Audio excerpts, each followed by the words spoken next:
Hey, this is Pinchas, and what you're watching is a multi-part seminar. This is not the very first segment, so you might want to begin in the beginning. We're talking about anti-Judaism, the Gospel of John. If you are continuing, in this segment, I explore the third option of how John's term Iudaioi, the Jews, can be read. And I consider the reading as the world, the cosmos, not anything religious or ethnic, but more of a broad idea of the world system that opposes Jesus in John. A religious establishment one, the political establishment is number two. There's a number three, and that is, I shared this with you a little bit already. The Iudaioi can represent, quote unquote, the world system, period. It's a little bit more spiritual, it's a little bit more out there. But imagine the cosmos that we talked about did not want to subject itself to divine authority, okay? And the human religion, human government, the corrupt and ungodly Jews who rebel against God's revelation of light. So we got this nice system going, and we don't really want God to come in and mess it up, because we like the way it's organized. It's working for us. It's functional. We're happy with it. That's the cosmos. That's the world. The ways of the world are working for me.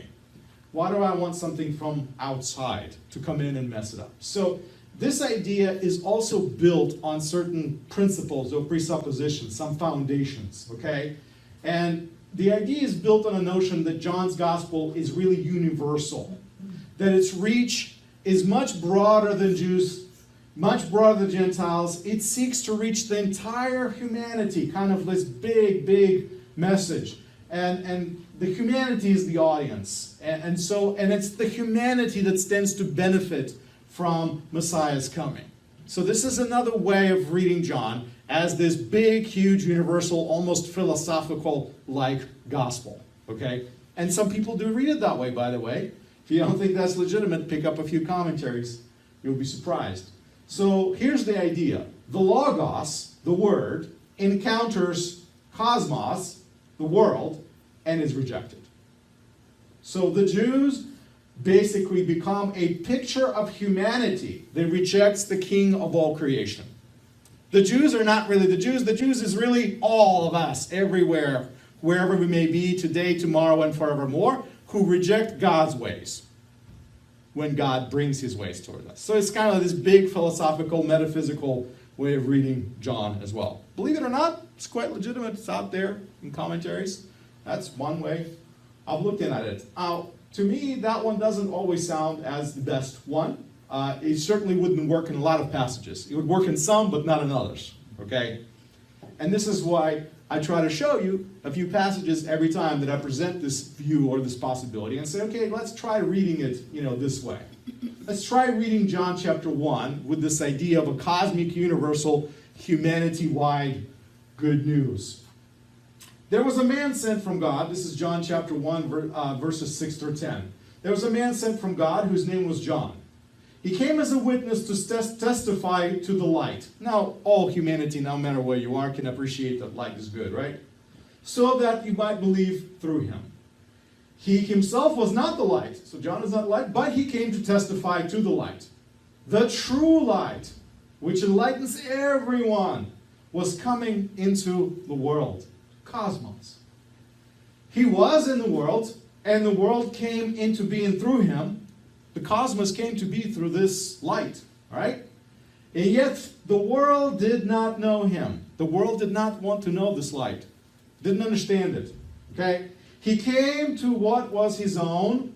Remember we talked about that last? And his own did not accept him. And this is where knowing what his own really means, helps us to understand what that verse represents. But the idea is that the word is rejected, not accepted. The cosmos says, no, you created me, I came to be because of you, but I don't know you, go away. That's the idea. If you can read it this way, as this big cosmic universal message to the whole humanity, the light, and that it could be read in a very philosophical way. That's a possibility. And so John works really well with that. John chapter 3, verses 16 through 20. Look at this one. For God so loved the world, the cosmos. Now, I know most of the time people think like, this is kind of like universal love of God for everybody. In John 3:16, who doesn't know that? You see that at every sporting game, right? Somebody's got a John 3:16 sign. Right? That's the idea. It's like, if they only knew what it actually means, I would be very surprised to find out. But God so loved the world that he gave his only son. So God loved the cosmos. That cosmos which was rejecting the light that God is sending, he gave his son for that. So that everyone who believes in him may not perish, but have eternal life. Okay, that's great. Eternity. That's fantastic. Indeed, God did not send his son into the world to condemn the world. So the idea is that God is sending this light, he's sending his son, he's sending the word, and the word is not going to condemn the world, but in order that the world might be saved, rescued, delivered through this word, or son, or light, however you want to, because John is just cohesive message at this point. And then verse 19 says, and this is the judgment, that the light has come, here's the repeat of first chapter, that the light has come into the world, and the people love darkness rather than light, because their deeds were evil. Who is bad here? The people. Which people? Not the Jews, right? But general, kind of humanity, everyone, all of us are guilty. The people loved darkness, did not recognize the light. Why? Because they were evil. For all who do evil hate the light, and do not come to the light, so that their deeds may not be exposed. So, do you see how John can be read in this kind of universalistic, generalistic kind of way? There's no Jews, there's no Gentiles in this one. It's just people. And thus, the Jews become the symbol of this worldly order. These people who do not want to go along with anything that God has for them, because they are evil and they don't recognize the good that God is sending to them. So this is a legitimate view to interpret the gospel. Now, as I said, it works in some verses, doesn't work in others, right? So you get the idea. Yeah, initially when you said it, I was kind of wondering where you were going with this one.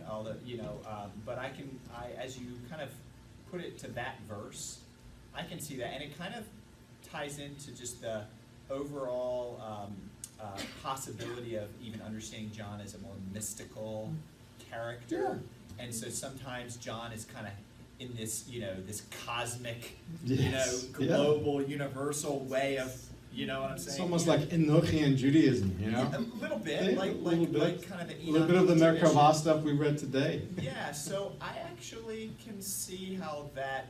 You can see how this could be legitimate. Yeah, I do. All I want So you I to appreciate all I that, want you yeah. to see is this is one way of explaining the Jews.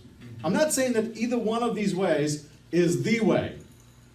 I just want you to see these four perspectives, four possibilities that I'm showing to you as a possible way of explaining the Jews. I'm breaking in to give you a heads up that in this next section, I consider a fourth alternative of how to understand the way John uses the Jews in his gospel. I briefly look at the geographical aspect, Judeans versus Galileans, south versus north. I even propose a fifth option of how we can understand John's problematic terminology. Are you curious? Keep watching, and don't forget to hit the subscribe button if you're enjoying this. Number 4. If the Jews are not Jews in general, then who are they? Iudaioi can mean Judeans, the inhabitants of Judah. Okay, this is another perspective. Judah is a geographical region in Israel, inhabited by people of all sorts, and Judeans is a collective identity. Okay, so when I talk about New Yorkers, who lives in New York? All sorts of people, but they're all New Yorkers. So think of Judeans as a collective identity that's geographical, akin to the Southerners. Who lives in the South? The Southerners. Do Jews live in the South? Yes. Do non-Jews live in the South? Yes. All kind of people live in the South. All sorts of people live in the South. And they can all be called the Southerners. But that doesn't necessarily pin them down so narrowly that we know exactly who they are. It's a general category. So this would present Yeshua amidst of the southern and northern Israelites. Whether you realize this or not, there's this big dichotomy, especially in the Hebrew Bible. You'll see this a lot. between the northern kingdom and the southern kingdom, between the split that happened a long time ago. And so Yeshua could be presented between the northern Jews and the southern Jews, favoring the Galilean side, where the Galilee would be in the north. Okay?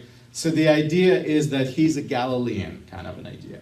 And the Judeans are the opposite of the Galileans. Or, you got the Yankees and the Southerners. So kind of that idea. I mean, if I'm rebels, yeah. I'm just throwing in some of the local ideas at you to help you comprehend how people in that era, in that time, in that geographical location could have possibly conceived this conflict. They could have seen it in a similar way. Different war, different battle, different struggles for different reasons, but animosity is animosity, and territorialism is territorialism. So we can still have that perspective. So this view is also built on some presuppositions, some foundations, some ideas. And it's built really on linguistic etymology, and really built on geographical tensions that we have seen between different Jews living in the north and the south. So you have the word Judah, Yehuda, okay? And you have the word Judea, that's more of a normal Roman way of spelling it. Iudaioi, okay? Iudaioi is inhabited by the Iudaioi, the Jews, or Judeans. Let's put it that way. Why? Because this is the territory of Judea, right here. So, those who do not live in Judea, for example, reside in Galilee. Look at Galilee right here. Or they live in the Decapolis right here. Or they live in Samaria right here. Or even Perea right here on the other side, where Pella would be. Okay? They are in fact not Judeans, right? Because they don't live in Judea. So that would make them non-Judeans. That's this view. Not all Jews, but only the Judean Jews have an issue with Yeshua. That's the proposal. That's the interpretive paradigm that this particular, sort of say, perspective offers us. Don't understand the Jews as all Jews. Understand the Jews as those southern Jews, Judean Jews, those people who live in Jerusalem and in, around, and about Jerusalem. It's not even necessarily their political affiliation, but it's the fact that they are from that area, and people from that area don't like this guy. So now we have a more of a geographical, political conflict entering into John's gospel, and the polemic gets that way. So hopefully you understand. So Judea kind of ends right here. You see this little town Ephraim? That's just on the other side. So right here is where it is. And Pella, for those of you who are interested, is right here. See that area called Decapolis? Right there, Pella. Just south of the Sea of Galilee. A little bit lower south. All right, so this is another option. This is another possibility. And indeed, I'm going to tell you this, that Galilean Jews can be called, and have been called in Greek, hoi Galilaioi. Hoi Galilaioi means the Galileans. Okay, so for example, in John 4:45, actually John calls Yeshua's followers the Galileans. They're being referred to as the Galileans. But they're still called Iudaioi in other places. Because in the broader sense of a national belonging, whether you're Galilean or not Galilean, you're still called Iudaioi. That's the problem with this view. It starts to fall apart when you get to places like Acts 2:5. And you read that it says, now there were devout Jews, Iudaioi, from every nation under the heaven living in Jerusalem. Every nation under the heaven pretty much takes it way outside the borders of Israel, right? So we're not talking about Decapolis, we're not talking about Perea anymore, or Galilee. We're talking about Jews living in Alexandria, Egypt are still Iudaioi. Jews living in Rome are still Iudaioi. So guess what happens? Are these people originally from Judea? Probably not. What are they called? They're called Iudaioi. Why? Because Jews from all over Mediterranean still have their roots and allegiance and loyalty to Jerusalem and Judea. Why? Because it is the administrative center. Just like all Americans, whether Southern or Northern, if they go fight a war somewhere overseas, will be called Yankees, right? You know that? They'll say Yankees go home, right? So why do they do that? Because in America, Yankees are only ones from the North, right? Southerners will tell you very quickly that's true. But so you get that idea, you know, right? But when Americans go overseas, all of a sudden all of them are Yankees, right?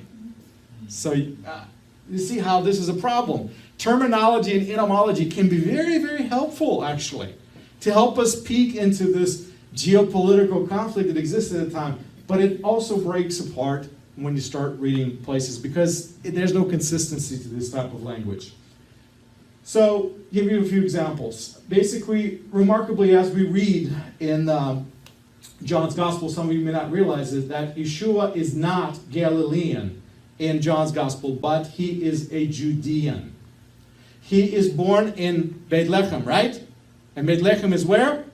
Right next to Jerusalem. It's in Judea. So guess what? He's Judean by birth. So if we're going to say that they're Judeans, that means he is a Judean. He's part of the Iudaioi. Jesus is one of the Iudaioi, if that's how you understand Judeans. So in John 4, he walks from Jerusalem through Samaria. Remember, that's why he has a conversation with the Samaritan woman. And then he goes to Galilee, after which John says this. Now, when the 2 days were over, this is the 2 days he spent with the Samaritans, he went from that place to Galilee. Remember, he was going through. He stopped. All right? For Jesus himself had testified that a prophet has no honor in the prophet's own country. When he came to Galilee, the Galileans, here's that Iudaioi, right, welcomed him, since they had seen that all that he had done in Jerusalem at the festival, for they too had gone to the festival. So what happens in these verses? What I want you to see is that Jesus comes from Jerusalem through Samaria to Galilee. In Galilee, he is accepted. He's welcomed. He's loved. And he says, by the way, the reason why I left, because no prophet has no owner in his own country. What is his own country in reference to where he's being accepted and where he's being rejected? He's been rejected in Jerusalem, and he's been accepted in Galilee. So what is his own country? Based on John, it's the Judea. It's the Jerusalem. That's his own country. Now, if you look at the synoptics, it's going to say completely the opposite. It's going to say completely the opposite. They're going to take that and they're going to flip it completely. Those words in synoptics are said in a Galilean synagogue, after which he says, forget you, I'm going to Jerusalem. It's completely the opposite. All I want you to see is that, and it doesn't mean that there's a contradiction or anything like that, because there's a way to explain it, but it takes a little bit more time. I just want you to see what happens here. Yeshua is a Judean. He's one of the Iudaioi. That's how we have to see him. Born in Bethlehem. So if Judeans are the ones who are his enemy, then he came, to them and lived in the midst of them, and that's what happens. So that's another way. So what I want you to see is that clearly there are alternatives to reading the Jews in John's Gospel, not necessarily as the Jewish people collectively. It doesn't have to be that way. We have just considered 4 alternatives, and there are probably more, but I decided to kind of stop at 4 because these are the most obvious, and these are the ones that I felt that I could really show and pull some verses to help you see them clearly. So what I'm trying to say is that anti-Judaism is not natural to the Gospels. It can't be. It makes no sense because the Gospels themselves are Jewish. They're Jewish to the core. It makes no sense for anti-Judaism to exist in something that is absolutely Judaic. Okay? It's like butter wanting to be non-dairy. It doesn't work. It's called margarine, right? We have it, and God bless it because it's parv, so it's great. But the idea, it's not the same, right? So it's like you can't have something that being Jewish and anti-Jewish at the same time. You can't have this anti-Judaism perspective while you're in the middle of it, you're swimming in the sea of Judaism and everything about your life is that. So you can't have Gospels being anti-Judaic and Judaic at the same time. It makes no sense. That's what I wanted you to see. There's alternatives. So I'm going to throw this crazy idea at you. Could it be that the Jews in John's Gospel can reflect several of these meanings simultaneously. Now, I know I'm going to bother a lot of Western thinkers. If you're a typical Westerner, your mind's going to have a hard time wrapping itself around this. How can it be? But I'm going to tell you that a very Jewish perspective is always not either or, but both and. Both and. So can it possibly be that the people who oppose Yeshua in John's Gospel, can they be Jewish ethnically? Yes. Can they be, in the geographical sense, primarily Judeans and primarily not Galileans or Samaritans?